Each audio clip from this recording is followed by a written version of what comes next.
Okay, so next time, or very soon, I need to order a brake suction cup thing so I can do wherever I am.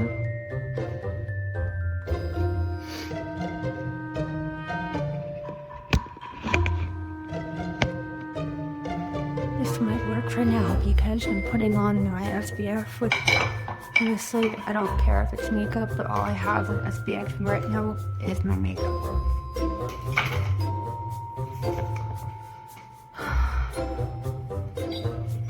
And as you can see, my skin is very unhappy. Poor skin.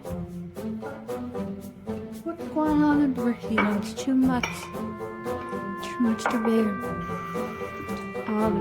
So today is, it's a lot like, trying to put that like, no. Today is day 24, Sunday, July 12th. Next Thursday will be 4 weeks. And I wanted to give an update on what is going on in case any of you are thinking about having the surgery done and want to stay updated on what it's like.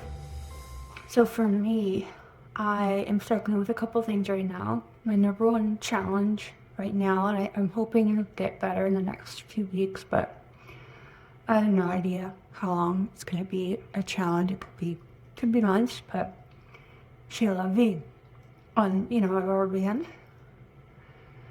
I have a square, this might be helpful now. I have a square that goes across 30 teeth. Just one band just goes across 30 teeth and then on the top and 3 teeth on the bottom. So it's like pulling my bite together and my muscles together. And then I have these 2 front triangles. Same type of square, around 6 teeth in the back. And it hurts.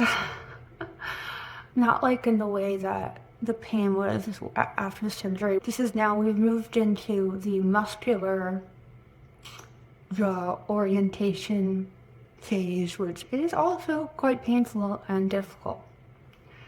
I got great advice from a fellow TJR patient today. Her name is Allison. She actually had the same surgery or very similar surgery to me the day after me with the same surgeon. And she recommended saltwater rinses, and I did that today, and that helped because the wires are digging into my gums and causing like sores. And then the muscles are just really, really tight. And it is painful. So the next issue, which lines are pretty nice from that, is the muscle relaxers that I'm on. You may have heard them in movies called Klonopin. Just take a Klonopin. I know taking a Klonopin before, it turns out it's not just for anxiety, it's also for muscle relaxation, which is very helpful because my muscles are very tight, and it also helps you go to sleep, and if you're in discomfort or some level of pain, that can be very helpful at night. The issue is twofold. It takes a long time to taper off of it, or else you get like some weird withdrawal symptoms from it. So I'm thinking about how long I'm going to be able to take it before I can start weaning myself off so I don't have withdrawal symptoms. Second of all, it makes me kind of dumb. Like I'm just sort of like all day and tired, and while I'm healing and it's okay to be resting and not working too hard, it is kind of annoying to be like a wet blanket mentally and physically. So I think I'm going to start tapering it down slowly, like tonight, and see how it goes. Just like from 1 milligram to 0.75 to 0.5, and hope that some of this tightness and pains I'm having from the bands will ease up once my body adjusts to it even more.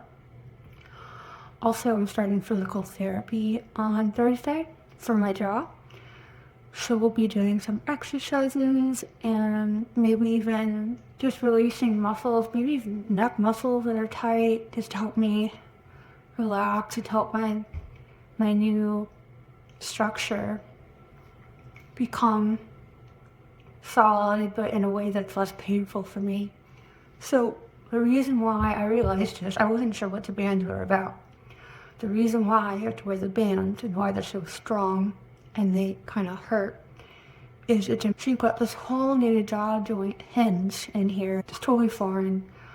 The way your muscles used to move before, when I had my very sad, but whatever was remaining of my jaw joint, everything's different. So they need to retrain and regrow the muscles to support this new joint, and that is a process, and the bands are a big part of that process. It's what I've learned, mostly from ChatGPT. Like, why do I have to do this? So I guess it is important, so I'm gonna suffer through it. Cause, I already got through the surgery, so we're gonna get through this, somehow. Also, so yeah, dealing with just the pain and discomfort of the band was surprising to me, because the pain from the surgery had started to go away. Now I have a new kind of pain, so surprise! Magical mystery tour of ICR, total joint replacement recovery, and dealing with the drugs and trying to figure out, what's best for you and what you can tolerate, honestly. Yeah. And then some other thoughts. I'm a podcast producer. I am always thinking about ways to try to make the world a better place and have a career doing that. And there's so many incredible women, especially on TikTok, that are making these great videos.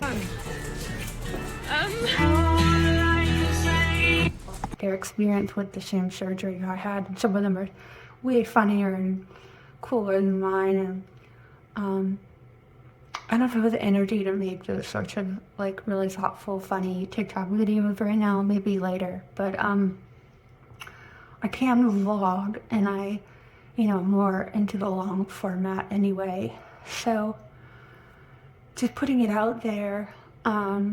Maybe we could start a podcast, ladies, in the year to come, where we share our experiences and provide episodic content for folks who are getting ready to go through this, to help them prepare mentally and physically to have the best outcome. And maybe we could invite researchers and surgeons that are studying this and what could be causing it. We can invite them onto the show. And then maybe, I'm a big dreamer. My dream would be to create a podcast to help people, feel less alone and learn about the procedure and how it's different from regular jaw surgery, because I'm learning it is different. It's different than regular jaw surgery. In some ways it's harder, maybe most ways it's harder, but some ways it is just different and maybe a little easier. It would be really cool to start to create a discourse on the research and the prevention of this issue, because of course, if we can try to figure out why it happens, we could prevent the need for these surgeries in some cases, which would be awesome. I actually produce a podcast for a decentralized organization called Bioprotocol, which is really interesting. They're using the blockchain and crypto tokens to raise money for scientific research and rare disease research. I'm still learning about that and how useful it could be, but I'm already in that community, so we could tap into that perhaps. I just really feel like a lot of these, mostly women's health issues, are understudied, and however we can help each other, we should do. And I think the podcast is great because the longer format allows for a deeper conversation around these topics. And the TikToks and the Instagrams, the YouTubes are great because they bring people into the conversation. They get people interested. It'd be great to have a place where people can dive deeper and learn more and get involved in the research or the funding or just getting prepared for the surgeries themselves. So I feel like I'm not as well put together today because I'm taking the Klonopin because I've been in so much muscular pain. But I hope that this came through well enough, and peace and love.